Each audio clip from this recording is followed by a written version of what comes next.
नमस्कार. वाघानं दिली मोदींच्या स्वच्छ भारत अभियानाला साथ. मुक्या प्राण्यांना कळालं पण माणसांना कधी कळणार. व्हिडिओ पुढे पाहण्याआधी आपला RJ Marathi news channel subscribe करून घ्या. पंतप्रधान नरेंद्र मोदी यांनी देशभरातील अस्वच्छता कमी करण्यासाठी स्वच्छ भारत अभियान सुरू केलं आहे. केंद्र सरकार सातत्यानं देशभरातील जनतेमध्ये स्वच्छतेबाबत जनजागृती करत आहे. लोकांना शौचालय वापरण्यासाठी प्रोत्साहित करत आहे.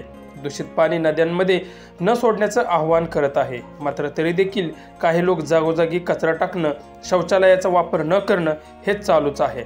पण देशातील सुशिक्षित जनतेला जे कळत नाही ते जंगलातील एका मुक्या प्राण्याला मात्र समजलंय असं म्हटलं तरी वावगं ठरणार नाही. याच पार्श्वभूमीवर एका वाघाचा व्हिडिओ व्हायरल होत आहे.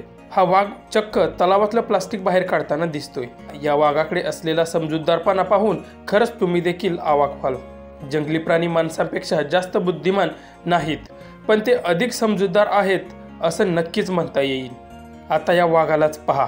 कोणीही न सांगता या मुक्या जनावरानं नदीमधील प्लास्टिकची बाटली उचलून बाहेर टाकली आहे. आता प्रदूषण म्हणजे काय हे नक्कीच त्याला माहीत नसेल, पण या बाटलीमुळे तलावातलं पाणी दूषित होईल ही जाण मात्र त्याला नक्कीच आहे. या वाघाचा व्हिडिओ IFS अधिकारी सुशांत नंदा यांनी ट्विटरवर शेअर केला आहे. हा व्हिडिओ 1 लाखांपेक्षा अधिक नेटकऱ्यांनी पाहिला असून जवळपास सर्वांनीच या वाघाचं कौतुक केलं आहे. तुम्हाला या वाघाचा समजूतदारपणा कसा वाटला ते आम्हाला प्रतिक्रिया देऊन नक्की कळवा.